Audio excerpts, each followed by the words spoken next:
Hi there, and welcome to this day in history for January 19th.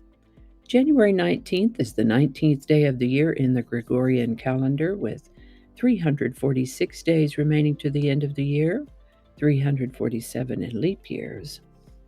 Today's word is implacable. Implacable is an adjective that means not capable of being appeased, significantly changed, or mitigated. Not placable. Basically, it means you can't make them happy and you can't change them.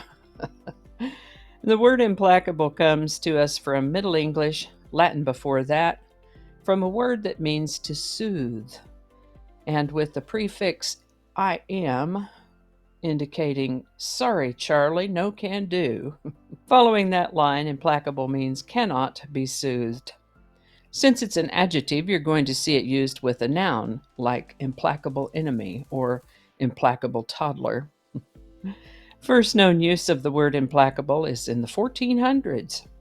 Implacable.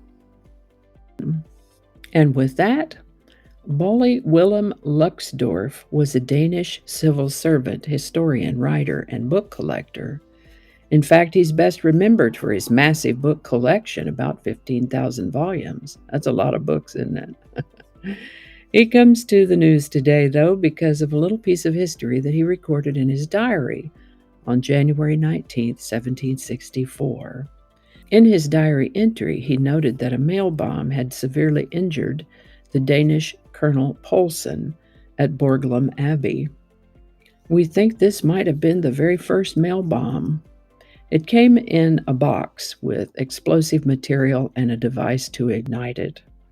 As I mentioned, the colonel was severely injured, but he did survive. The following month, however, he got what was probably a follow-up letter from someone threatening additional action. The perpetrator was never found. Now, you might remember that yesterday I told you that the first group from the first fleet of ships had arrived at Botany Bay in Australia.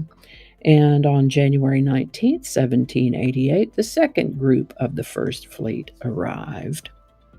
This is the birthday of poet, author, and literary critic Edgar Allan Poe, born January 19th, 1809.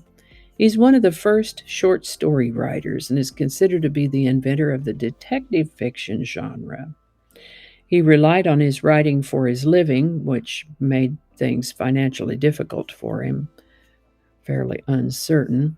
His poems include Annabel Lee, The Bells, The Raven, and his short stories include The Telltale Heart, The Premature Burial, The Murders in the Rue Morgue, and many more.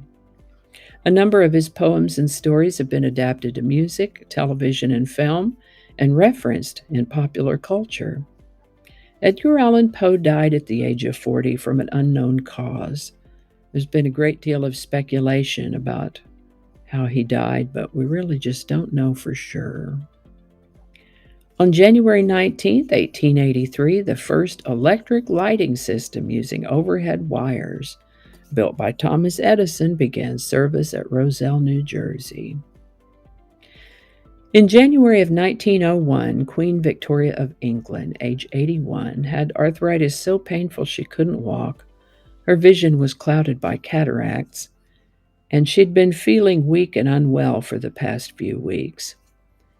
In the week previous to today, she had become drowsy, dazed, and confused, and on January 19th, 1901, she was stricken with paralysis.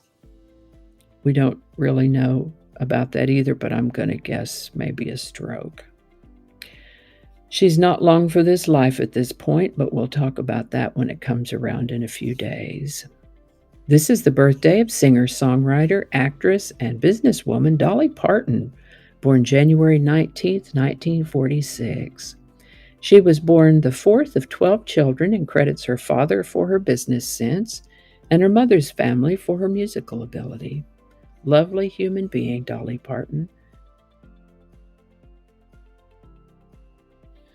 Fort Worth-born songwriter Jerry Fuller wrote such hits as Ricky Nelson's Traveling Man, Gary Puckett and the Union Gap's Young Girl, and today's song Show and Tell by Al Wilson. Released in August of 1973, Show and Tell hit the #1 spot on the Billboard Hot 100 on January 19th, 1974. Link in the description. And I think that's going to do it for us today. Thank you so much for watching. Consider subscribing if you haven't already. Feel free to share this video with the link in your email, messaging, or social media. If you enjoy this series, you can check out the playlist that contains these videos. I'll put a link to that in the description. That description lives on YouTube, so for other platforms, I'll include the link to my blog page that is called No Really. You can also find me on Rumble, Parler, BitChute, and Getter. All those links in that description. Alrighty, that's all I can think of right now. Thanks again, and I'll see you next time. January 2nd. Do that one again. There's a little birdie on my front porch. Don't know if you can see this little rainbow up on the wall behind me. I have a crystal, a faceted crystal hanging in my window, and the sun is moved around so that it's sending rainbows into the room, flinging happiness all over the place. Alrighty, back to work.